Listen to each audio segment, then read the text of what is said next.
Private Lender Podcast, episode 57. The Private Lender Podcast quote of the day comes to us from Robert Arnott, who said, "In investing, what is comfortable is verily profitable." This is the Private Lender Podcast, the show that shares practical advice and know-how for new and seasoned lenders, from private mortgages on single-family houses to joint ventures on commercial projects and beyond. Discover details about investment vehicles that you won't find at your local bank or online broker. Listen and learn from private lenders and real estate investors, as well as from professionals and entrepreneurs, as they share the details, strategies, and the insight that allows for successful and prosperous lending. Now, get ready to increase your ROI. Here's your host, Keith Baker.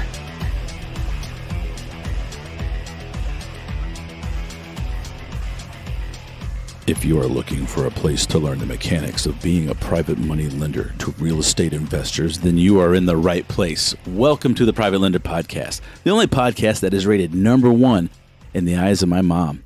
This is episode number 57, and my name is Keith Baker. I'll be providing hosting services for you today, so just let me know if there's anything I can do to make this experience better for you. It's my mission to create private lenders and to create a community where people just like you and I can safely and confidently invest and build wealth with old world values and pragmatism and without banks or Wall Street. You know, 2019 has started off to be a very international year here at the Private Lender Podcast, where we had Victor Menashe from Canada on episode 54, still geeking out about the Rush connection. And he was on the first of the year. And today I have a very distinct honor to interview a father and daughter powerhouse all the way from New Zealand. Steve and Michelle Green live almost 8,000 miles away, and yet they have found a way to invest in single-family homes, real estate here in the United States.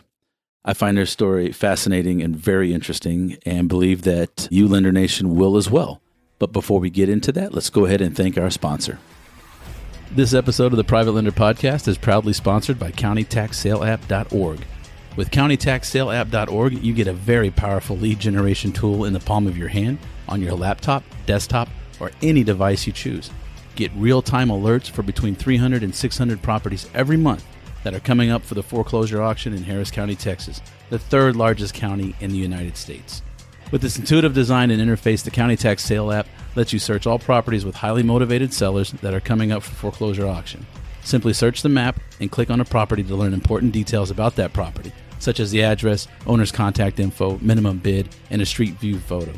You can save properties to your favorites and contact the sellers directly and receive email and text alerts if one of your favorite properties is redeemed or canceled prior to the auction.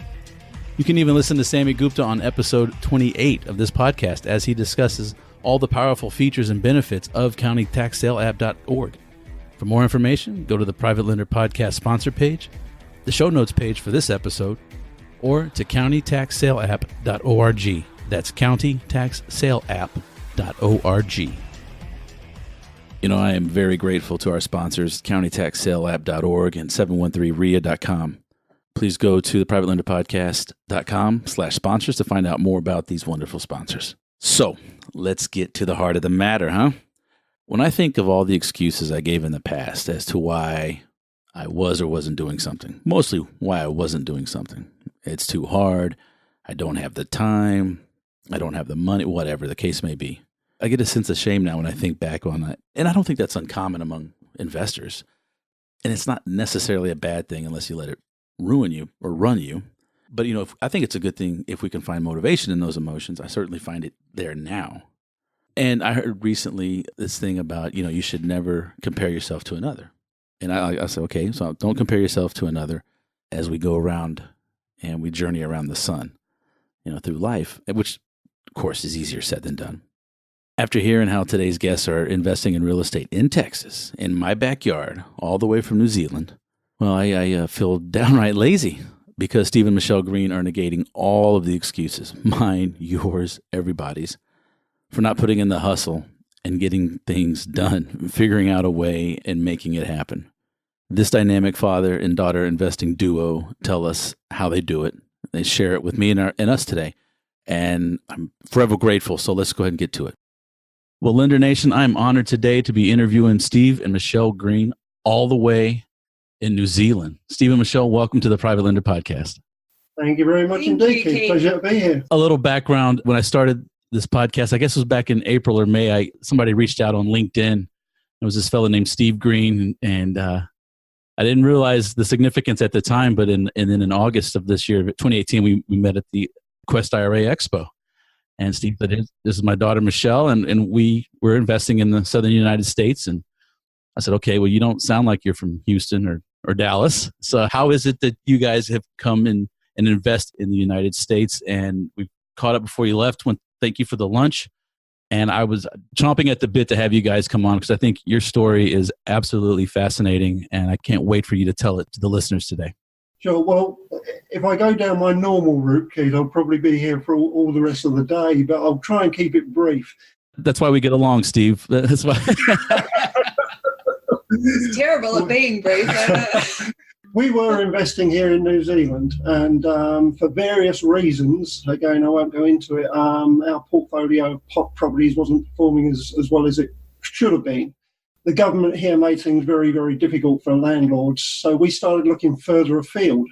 2012, I decided to go to Sacramento on a hard money lenders course. While I was there, of course, I met a lot of wholesalers doing reasonably well for themselves, and that prompted an interest in getting involved in the States. Few things happened after that, and in 2014, I really started to get really, really interested. We sold off our portfolio in New Zealand altogether, got out of it, and we started to market in 2015 to see if we could find any properties in Florida. I always wanted to work in Texas. I knew several people that were working in San Antonio and Houston. Looked like a great market to be, but there was just something in my research that said, hey, go to Jacksonville, Florida. That's the market to be in. So we started looking around at how we could do this. We put out some mailers, I think, and some Facebook ads and bits and pieces, just generally dipping our toes in the water while everybody here was saying, oh, you can't do that. It cannot be done. So, of course, Steve Green being Steve Green, when somebody tells me I can't do it, I go out to prove that they're wrong. 2015, late 2015, we came across a couple in Florida who were at the same level as we were, very, very new. They wanted to get involved but didn't know how they could do it. So we had a chat and we said, well, look, what about if we do the marketing? We'll find and screen the sellers. Then we'll bring the deals to you. You can close the deals over there. Yep, that seemed to work. First year, we closed 18 deals between the two of us. And that's what really got us rolling. The thing in Texas evolved when we decided that we were at such a level that we could really go to where we wanted to invest and not where we had to invest. So we wished the other couple very well, and we came over to Texas, as you know, in August of this year, spent 2 months there, met you at Quest Expo, and the rest, as they say, is history. For 2 months in the United States, yeah, that's cool. Number one, I'm jealous that you're able to take that much time and spend it in another country, but it's not like you're working it. You're not sitting on the beach sipping Mai Tais. You're out there networking and analyzing it when we got back. And I think we decided that we had 3 days off the entire time we were there.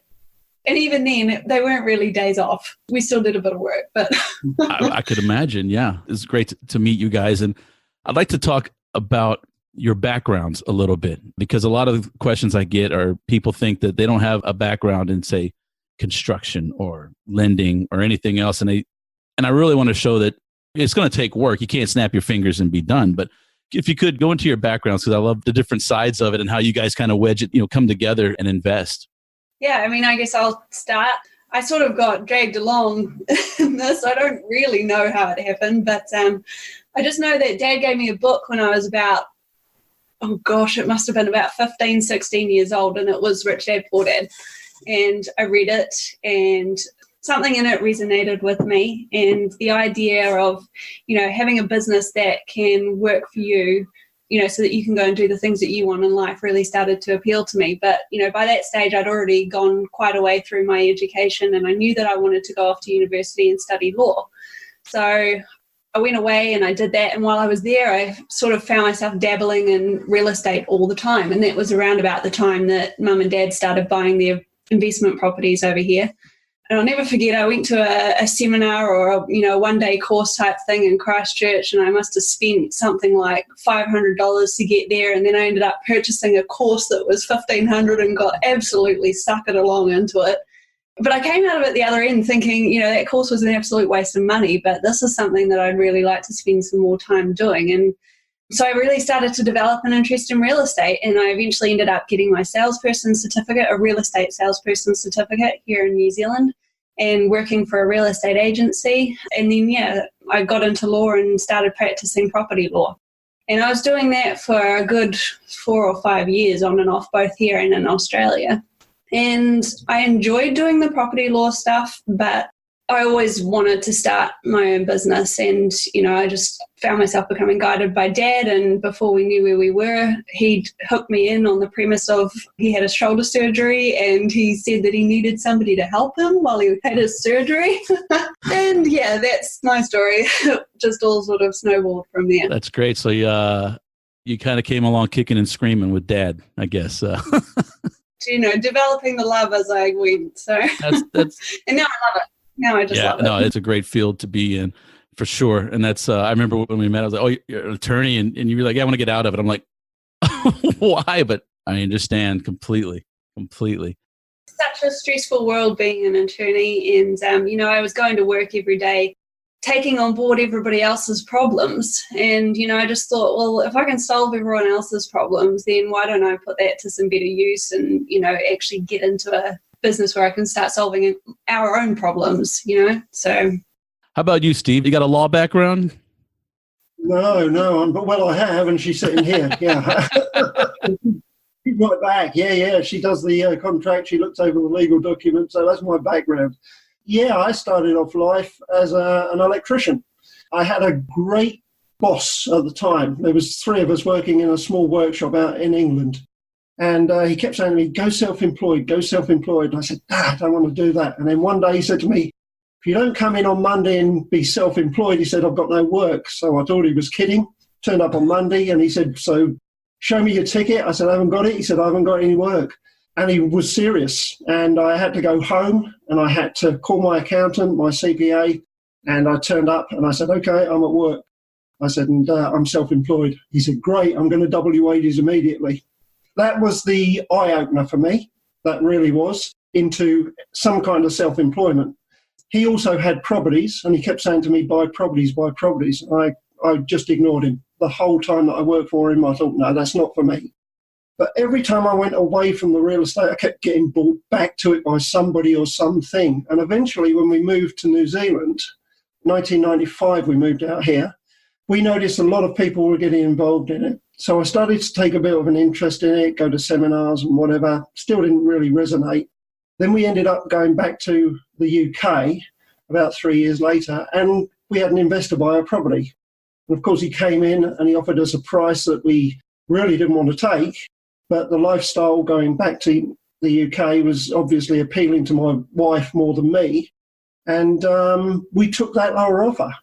And the time that we spent back in the UK, I really started to think about this and process it. We ended up coming back out to New Zealand in 2003, and that's when I really started to get into it. And 2008 was when we bought our home, and 2 months later, we bought our first rental property. So it was as quickly as that. And within 3 months, we bought our second rental property. And so it snowballed. We just got interested. As I say, the market here wasn't great, but we were into that kind of situation. When the US thing started to happen for us, we were really, really keen on learning everything. But it came down to what could we do, firstly, to support ourselves, and secondly, to get where we wanted to be. We quickly came to the realization that there was no way we wanted to own rental properties with all the issues that we'd faced here. There are some great property managers out there. There's some great tenants out there trying to bring it all together. We just didn't feel that we wanted to go down that route. And in the US, there was so many more opportunities, wholesaling, seller financing, lease options, you name it. There's a whole plethora of things that we could get involved in. So we were wholesaling initially in Jacksonville, But when we decided to move into Texas, we decided that we'd have a crack at lease options. We were listening to various podcasts by some of the more successful investors. And we tried to put that together, didn't we? But somewhere in the middle, after getting all the contracts together, it just wasn't going to be for us. It wasn't what we were looking for.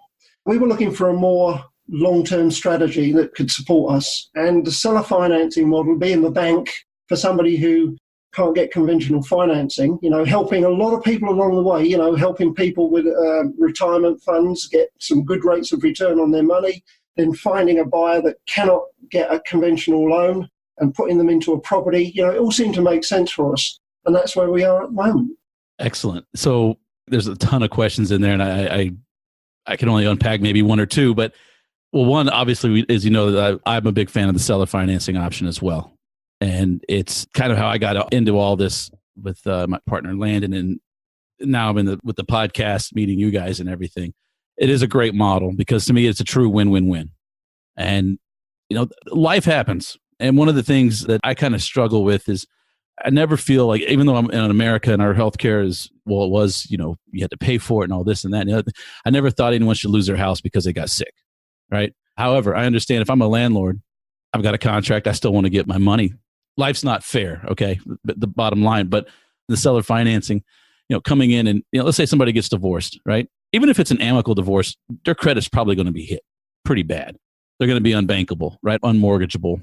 It's happened in my family. My aunt got sick very young, and it was a financial burden for about 30 years with her condition and everything. So it's a great way to help people get into properties. And I found that people really do care.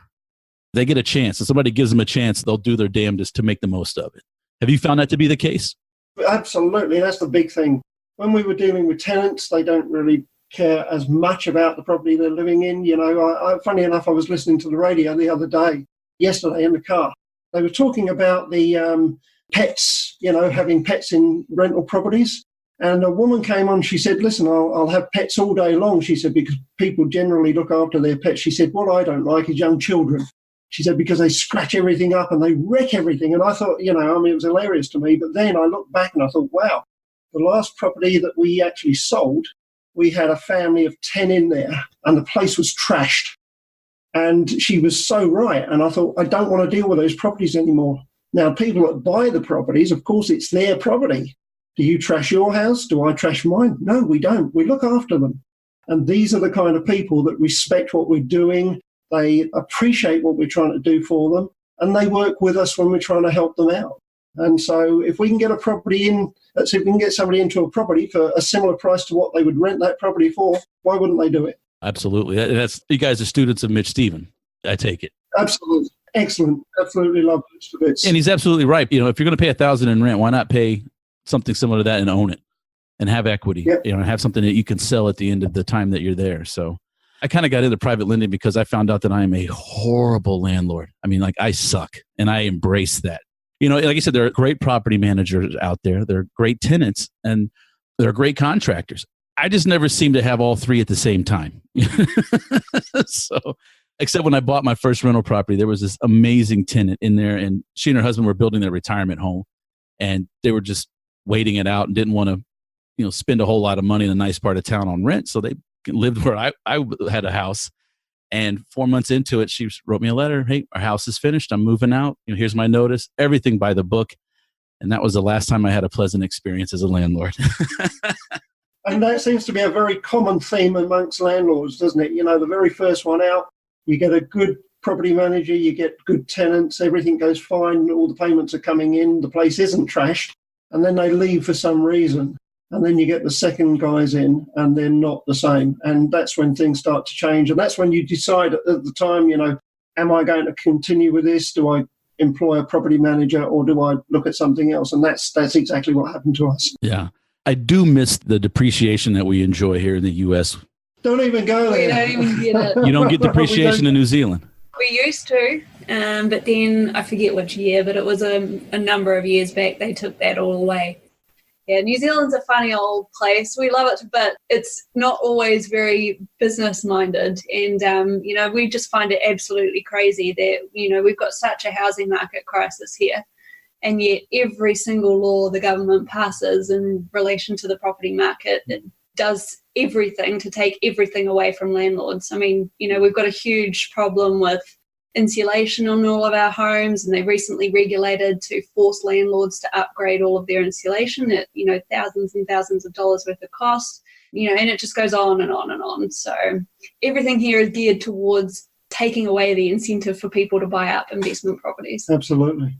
Yeah. It's a real shame. They don't seem to have the longer term view that you guys in the States do. And, we found we can't praise it enough, setting up businesses, setting up bank accounts. It's all very, very easy in the US. There is a couple of things that are a wee bit tricky there, as outsiders. But we've been able to overcome all of that, obviously. We have two companies set up in the US at the moment, for doing what we're doing. And it was quicker to set up the company and the bank accounts in the US than it was to set up the same bank account here in New Zealand, strangely enough. Really? I'm curious, what are the hurdles for outsiders coming into the southern United States or the United States? What have you found? What are the hurdles that you had to get over? Well, that's something that Michelle and I have decided we're going to put together a course. It's such a great thing to be able to do that many, many people, certainly at the RIA clubs we've attended here in New Zealand, they look at it as a brick wall. No, that can't be done. We're going to try and put together a virtual wholesaling course which encompasses this, and it's going to be targeted not only towards people in the US, investors in the US trying to get into wholesaling, but it's going to be targeted to people outside the US as well. These are the problems we've encountered. Things like you've got to face up to a bank in the US to open an account. We were with one of the bigger banks. We've had some issues with the bigger banks. Now we've gone to a local bank in Texas, and they've been absolutely exceptional. So, you've got to get over there, or you've got to have a representative on the ground to open these for you. And we didn't feel comfortable somebody being in control of our bank accounts. So we came over. The other thing is the company. You've got to have what they call an ITIN, an individual tax identification number, if you're outside the country. And that can be a minefield. And one thing I would say to anybody listening, go through a CPA. Do not do what we did 3 times. Don't try and do it yourself. Don't try and do it yourself. Pay someone to do it for you. Really, it is worth whatever your CPA is going to charge you to get through that hurdle, because the IRS, God bless them, they've got a big job to do. They don't know who we are. I'm trying to be kind here. I'm sorry. You're the first person I've ever heard say, God bless the IRS. We love the IRS. We love them, yes. Are they listening? No. That is a first on this podcast. Thank you for that. Anyway, so there's some of the issues that we face, some of the bigger issues. The rest of it, title companies. So where are you from? Oh, we're not sure we can do that. Well, hang on a sec. Do you use DocuSign? Yeah, we do. No problem then, I think it's been quite surprising, actually. I mean, I would have just said the bank accounts and the tax numbers are the single 2 biggest things that we had to hurdle to start a business. Everything else was easy. You can set up a company online. You don't have to go to an attorney's office or whatever to go and set up a company. You can do all your marketing from online. You can talk to people either online or on a phone system. I was really surprised by how much we could do from here, and equally surprised by how much a lot of people actually living in the United States weren't doing when we could do it here. Yeah. And it's also, just to interject there as well, it's a great talking point. I've got to say to people out there, use the negatives as a positive. When you're talking to people, hey, I'm sorry if the line's crackling up a little bit. I'm from New Zealand. I'm sitting here. Oh, are you really? It's a rapport building thing. The private lenders that we've talked to, I think we met 6 or 8 of them at the Quest Expo. Again, shout out to the guys at Quest for doing that. That was amazing. We'll be there next year as well. But when they find out you're from New Zealand, it breaks that initial barrier, and they think to yourself, well, crikey, if this guy can get through these barriers and do this from New Zealand, it's got to be worth investing in to put my money into properties that they're looking to borrow money off. And it works, I can tell you. You just got to use those negatives as positives all the time. It's a great asset. I love that. I love that mindset that you have there. And I can't tell you, when I talk to you guys, it's always bittersweet. And it's always very sweet, but the bitterness is I feel like a slacker. Like I feel like I'm not doing enough because you guys are, we'll call it halfway across the world and investing in my backyard. And I think that is amazing. I still get just chills thinking about it sometimes, about how cool that is. And what's funny is here's an ageist question, not a racist, but an ageist question here. I would assume that most of the tech would be handled by Michelle. Well, my background is in IT. I did a stint in my latter year, or mid-year, shall I say. We built a lot of stuff for some bigger companies. I won't mention their names. But I was a project manager putting together industrial computers, so I have a good background in that. I run a Mac. I love Macs to pieces. You both do. That's a whole different story. But now, gradually, Michelle has taken over from that, and I find myself saying to her, just throwing the phone at her, sort that out for me and do this and whatever. Yes, I'm getting lazy, but I enjoy doing more what I'm doing, talking to people on the phone. You can hear Michelle's the brains, I'm the mouthpiece. And I pick up the phone, I talk to people. She says to me, Dad, call this guy, call that lady, talk to them. If I get any issues, she's dealing with all the marketing on social media. She's doing all of that for me. She's taking all the online courses. So that's Michelle's role. I was just going to say, I think, yes, I do tend to take the reins a little bit more with the tech, but not out of any particular ability type thing. It's just that because of what we're doing, we try as much as possible to leverage each other's skills as much as possible. And we've had a number of conversations. I mean, when we first started out, he probably doesn't want me to say, but when we first started out, he was pushing me to talk to sellers all the time.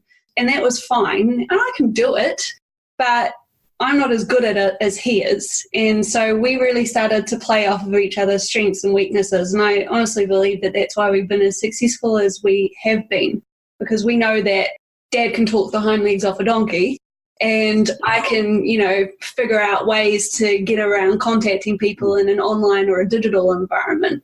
So that's what we try to do every day. It's just play off of those strengths and weaknesses. And sure, and you asked earlier about teams. That's an integral part of what we do. And so I liaise with the people who are selling the properties. I liaise with the buyers of the properties, and Michelle liaises with attorneys, CPAs, title companies. So she says she doesn't talk to people, but she talks to the professionals, and I talk to the non-professionals, if you want to call them that. That's the dividing line. And I'm going to be honest with you, we fight like cat and dog. But it works. We've got a synergy between us. We now understand our roles. We've talked to other investors. We had a great call the other day with an investor. He's struggling with a few aspects of his business. We're hoping we might be able to help out in that scenario. But it really does, it takes a while to settle into doing this. And I would just urge to people, you're going to get hurdles. Doesn't matter whether it's personal confrontation between you and a team member, or whether it's between you, a buyer or seller, or a private lender, or a podcast host. It can be anybody, but just work through it. We've all got problems. We've all got issues. There is light at the other end of the tunnel. Simple as that. Yes. And I wanted to talk about how you build your teams. And so in Florida, you found somebody there to co-wholesale with you. Now that you've moved into Texas, how are you finding appraisers, attorneys, the title companies, and so on? And like you said, a lot of title companies, they'll say no to something because we've never closed with somebody in New Zealand before. So how do you go about building your teams here in Texas? We had a huge advantage because, around about the sort of time that we were looking to start building our teams was around about when we were making moves to come out to Texas in the first place. But regardless of whether we had come to Texas or not, the procedure still would have been the same. And it's quite simply just ringing these people. So we will ring around as many title companies as we can find information for online, and we'll ask them the questions. And in Texas, our main questions were, okay, are there going to be any barriers to us being able to close with you because we're in another country? And we did come across quite a few title companies that turned around and said, no, you do need to be here in order to sign the documents, which was a little off-putting when we first started. But eventually you find the companies that are quite willing to work around that. We found an excellent title company up in East Texas who just were more than happy to work with us in our particular scenario. They're actually moving to an online type virtual notary. So give me a shout out. Yeah, it's East Texas Title Company over in Tyler. And they're just brilliant. They've got an excellent team there. And yeah, we feel that we can actually help them develop their systems, I guess, as well, which is excellent. But the procedure is always the same. And, we know, and I suppose it's an advantage, but we know because we're overseas that we are going to need people on the ground in these locations in order to make our business work. And so automatically you're coming at the business model in a completely different direction. You can probably talk more about our actual agents on the ground, but yeah, in addition to that, as I say, I'm a talker. I pick up the phone and call people, and even with you, Keith, I think when we met, I was picking your brains about who you're using for this and who you're using for that. Recommendation is probably the best way to get a good title company, a contractor, electrician, plumber, whatever you want. Recommendations are the highest form of accolade that you can get, really. And I know, as my background as an electrician, if I did a good job for somebody, I'd get recommended. And that's how you pick up your work. So GCs on the ground, title companies, they want to work with people and do a good job for them. And when they do that good job and they're prepared to stretch themselves just a little bit, and work with people outside of the country, that's great. We'll go as far as we can to help them attain that as well. So it broadens their business as well as ours. That's cool. I think the first 10 minutes we were speaking, it was, I use Quest IRA. This is the attorneys, or these are the handful of attorneys that I'll use. And I have a title company that I don't demand, as a lender, I don't demand what title company, or in some states, they close at attorneys' offices with their escrow.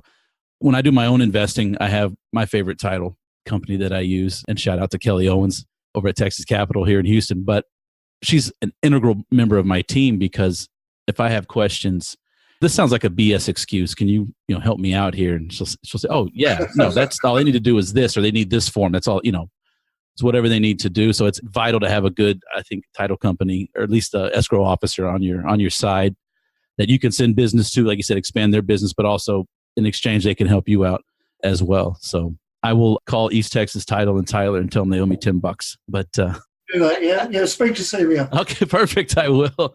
All right. So other than just going up and asking people, how do you find your private lenders from abroad? Just same way, exactly the same. We get recommendations from people. In addition to Quest, we're in touch with a few other IRA custodians, and I just call them and say, look, we'd love to work with you. We realise there are obviously barriers that we can't breach. There's obviously confidentiality, but if there's a way that we can work together, please let me know. And we've had a few people come back and ask us more about that. And, that's it. That really is some of the way. You've got to be very careful, obviously, for solicitation for funding. We're well aware of the SEC guidelines. And I guess we could say, hey, look, we're going to break them and come and get us, see what you can do. We're in New Zealand. But we wouldn't do that. We try constantly. One of our things has always been to work as ethically and as properly as possible, Keith. We've turned business away. We've done deals for, next to nothing, just to do things in the right way. We need to make sure that everybody we work with and everybody who works with us is treated fairly, professionally, and, we do what we say we're going to do. So when we're talking to private lenders, it's very important that we've got a credibility kit that we send to them. We show them. It gives them a lot of what we've spoken about today. What's our background? Where do we come from? How do we do our deals? Again, with Mitch behind us, if we get any issues at all, some what I call curly questions, we'll give Mitch a call. Just say, look, have you come across this? How do we overcome it? So from a lender's perspective, we've got not only our experience, but we've got 22, 25 years worth of Mitch Stevens behind us. So, as far as finding these people, talking, that's it, cool. I think, again, the most difficult part about finding lenders in particular is, Dad was saying it when we first started out in business in the US. A lot of people in the US want somebody to front up to them.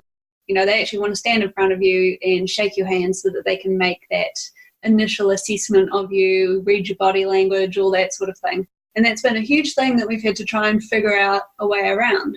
And I think it's just about understanding what you can do from a distance and then figuring out, again, how you can leverage the different tools that are available out there to your advantage. And we are using things like LinkedIn and Facebook to a degree that probably a lot of other people are not, to try and find the sorts of professionals that we might need to speak to, who might be interested in learning a little bit about exactly our method of investing. And we don't hold anything back either. I don't know what a lot of other people in our situation might do, but I think sometimes people's tendencies are to sugarcoat everything or to hold information back in the hopes that they either don't put their foot in it or, maybe that they don't give away all of their information about how their business is done. And certainly Dad and now me as well, we've never ever been like that. We tell you how it is. We tell you everything. I mean, he'll even go so far sometimes as to tell you the list that we're buying, which is crazy. But, I like to help people, Keith. He's terrible. To your own detriment, yeah. Drives my wife crazy. She says, why are you telling people that? It's your business. I said, the guy needs help. I've got to try and help him, But I think it's that genuine nature that we actually do manage to get across to a lot of people. And we are genuine. It's not just a persona that we put on or anything. We legitimately enjoy working in this industry. I mean, the stuff that we were doing in Florida, every time we close on a property and give the seller their check, it was amazing. And, we had one lady who it could be considered an absolute disaster story. I mean, it took us 18 months to close her property. I mean, you can tell the story. It was just incredible. Probate property.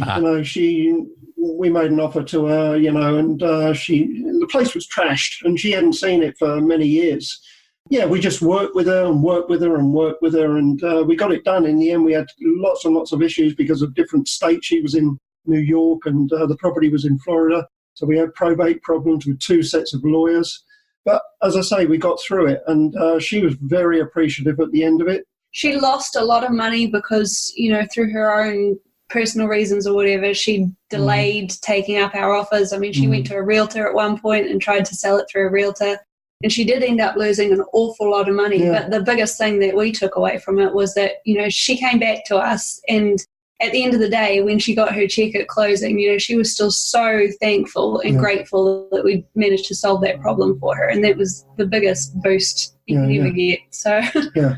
And I was just going to tackle, what Michelle was saying about fronting up with people. I mean, one of the big reasons that we came to the States, it wasn't to meet investors so much or meet title companies. It was to find these private lenders. We're talking to normal people, with retirement funds here that probably don't understand how they can use those retirement funds, any kind of capital, I think the perception of a lot of people is to invest in the stock market. You'll be well aware of all this. I've invested in the stock market. Have you? Have you won? 1 minute you're earning 50 or 60% on your investment. Next minute it's down to zero and you've got nothing back at all. Now, what we're looking for are people that they have the forward thinking ability to see that the percentage rates that we're offering them, every single payment's coming in, mailbox money, every single month. It's a more sustainable, reliable method of using those funds, for their future or for whatever, and if it's going back into the IRA, then it's building the IRA. There's so many things that we can do to help these people. And to do that on a phone, originally we thought that's going to be tricky to do. So we came over, we met the people at Quest IRA, at the expo. But, while we were talking to them, we found that, hey, this isn't so much different than doing it on the phone. And so when I got back here, we started to adapt a similar principle. And I always use the New Zealand thing, it breaks down those barriers and you start talking to people. Some people, they're not interested, but others, they're really, really receptive and they don't know what we've got to teach them.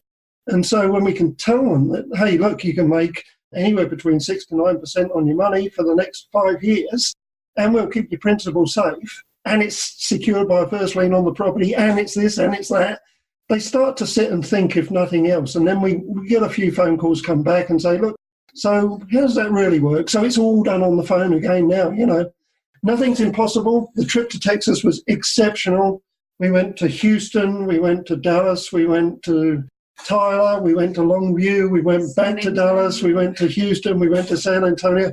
It was a wonderful, wonderful trip, and we'll be doing it again. But not specifically for any reason, just because we love the environment. We like being amongst these kinds of people.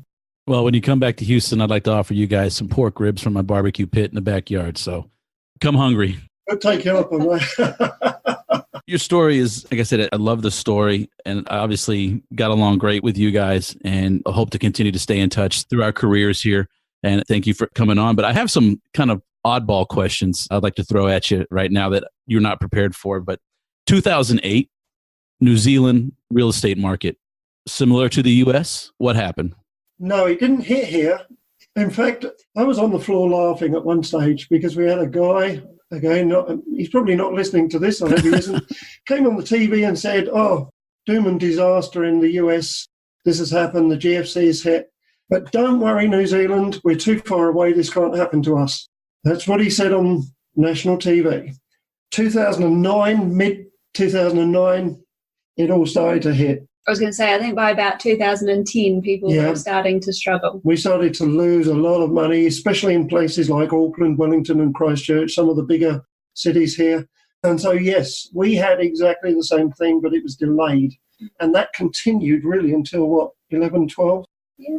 Yeah, and it started to pick up in 2012, 13, which is, again, incidentally, that's why I came out in 2012 to Sacramento to do the course. I felt that it was going to take a lot longer to recover here. And in some respects, it has. It hasn't bounced back quite as quickly, but it continues to be a difficult market. When you have properties in Auckland, which are on average, we said the average rate here in New Zealand is around $45,000, $50,000. I don't know the stats on that. I can't quote that exactly.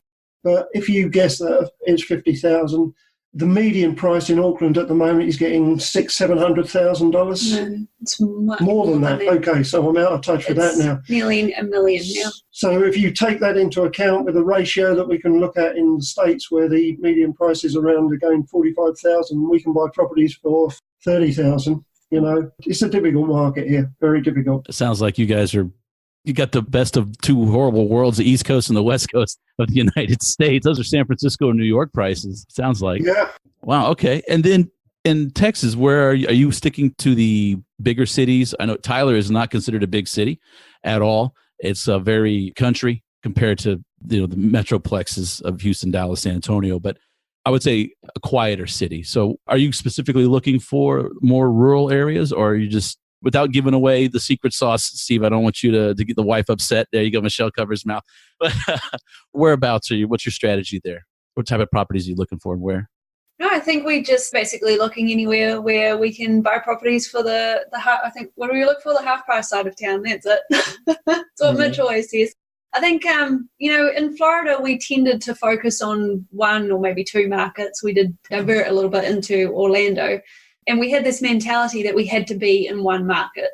And so I think in Texas, we've sort of developed a different mentality. And now we know that, we can invest in just about any market in Texas. So we've looked at Houston, we've looked at Tyler, we've looked at Fort Worth, we've looked at, some of the outlying areas like Longview, Marshall, Beaumont, Weatherford, lots of different places. And I don't think that we specifically have any particular market. I mean, at the moment, we are sort of focusing around the Fort Worth area just because we just wanted to. Yeah. But there's no reason why we would have to do that. We've got strategic relationships with people in several different markets, East Texas being one, Houston being another, and mainly Fort Worth, not Dallas so much, but Fort Worth side. And so we're nurturing those relationships. They're all very good markets. I've got to say that the stability of the Texas market is the thing that drives us, not necessarily, locations. We know people that are investing in Texarkana, and El Paso. They're not big markets, but they're making headway. And so we don't really want to compete with the big investors in Houston, for example. There's no need for us to do that. We've got plenty of contacts around to do exactly what we want to do. And in some respects, some of these markets are growing markets. That's what we're looking for. We're looking for growing, emerging markets, places where universities are popping up, hospitals are popping up. People are coming in from California, of course, all around Dallas at the moment. So that's a good market to be in. So, yeah, it's not one specific thing. Interesting. Okay, cool. The state is quite diverse, quite large and quite diverse. And it's not only its flora, fauna, and real estate, markets. So that's quite interesting. One other question. You mentioned earlier when the guy came on TV and said it's going to happen or we're going to be insulated. You said the GFC hit. What is the GFC? Global financial crisis. Okay. There, I just wanted to make sure. And I would interject as well. I mean, it didn't hit us here like it hit the States. I mean, we didn't have people losing their homes and being forced out onto the street. That's not how it manifested here. But certainly our economy took a hit. And as a result, that's when the government started tightening up on all that legislation around home ownership. Yeah, and how they would lend to people. A lot of financial institutions went under. The banks were then criticised and questioned about their practices. Lots and lots of stuff like that. All very political, all very boring, and probably not relevant to this podcast. I'm just curious because the whole distance thing I think is wonderful that you guys have found a way to do this. And if there's any way I can help you guys promote your course once you get it put together, please let me know. Yeah, we're hoping to have it ready and available for release in the early new year. So it's something we've been thinking about for a long time. And I think certainly that was one of the biggest takeaways we got from our trip to Texas was just how many people were amazed by what we do from here. And, we like to share our knowledge. So, and also from a perspective of helping people, we do help people with houses, but we also like to help people that are new to the business as well. I've had so many people say, look, I'd like to get into wholesaling. How do we do that? So I've kind of offered them some initial advice and tried to mentor them. Some of them have fallen away. Some of them have been good enough to come back and take some more instruction from me. And it really just begs the question, why don't we help these people as well? It's not all about money because up to now that advice has been given freely over the phone. But I do think that there's an area here that people not only in the US, as I say, but outside the US could identify with, and we can help those people as well. That's great. I want to come back and touch base with you guys in about another year. The next Quest Expo is going to be in Houston. So I will have some pork ribs and barbecue ready for you guys. We've got our accommodation sorted already. Perfect. That's excellent. Well, Steve, Michelle, thank you guys so much for coming on. I really do appreciate it. It's great to see you guys and talk to you again. And great pleasure. I wish you guys all the best in investing and getting private lenders. And the same to you and Landon as well. Thank you so much, Keith. And there it is. A ton of valuable information for you, Lender Nation. You can go to the show notes page at privatelenderpodcast.com, episode 57, to find the links and contact information that was mentioned and to find out more information about how the Green family uses private money lenders to fund their deals from halfway around the world. I really want to thank Steve and Michelle for that great interview, and I hope you, the listener, enjoyed it as well. The only price I ask for listening to the Private Lender Podcast is that you please leave me a rating and review on iTunes, Google Podcasts, Stitcher, SoundCloud, or whatever platform you're using at the moment, or leave a comment if you're listening to it at the podcast website. And please help spread the word so others can find this and listen and learn as well. You can connect with me on social media, all the channels that I rarely ever go on. You can find those links at privatelenderpodcast.com. And finally, this is where I normally ask you to go to privatelenderacademy.com to sign up to get on the waiting list. But I need to apologize because you're going to be waiting a lot longer, unfortunately. I've bitten off way more than my schedule will allow me to chew with this Academy thing, and my eyes were way bigger than my stomach. So I really do want to make sure that I can be proud of anything I put out for which I intend to charge people money. When it does launch, it will be worth the wait. So please go ahead and go to privatelenderacademy.com and sign up and get on the slower than molasses on a cold Christmas morning waiting list. I promise I am doing my best to speed things up and get back ahead or on schedule. Well, look, if you're hearing my voice, I want to thank you for listening. And I want to thank you and ask all of you to please keep emailing me. I know I don't respond very quickly. Sometimes it might not seem that I do at all. I've had a lot of issues with email lately, but I think I've got it fixed. So please keep that up. I do appreciate the communication, the questions, and the words of support. And I do promise to decrease my response time and decrease the time that it takes to get the Academy out there. So that is it for episode 57. Thanks again for listening. I want to wish all of you safe and prosperous private lending and also all investing. I'll see you on the next episode. Thanks so much for listening to this episode of Private Lender Podcast with your host, Keith Baker. For more great content and to stay up to date, visit privatelenderpodcast.com. If you enjoyed today's episode, please rate and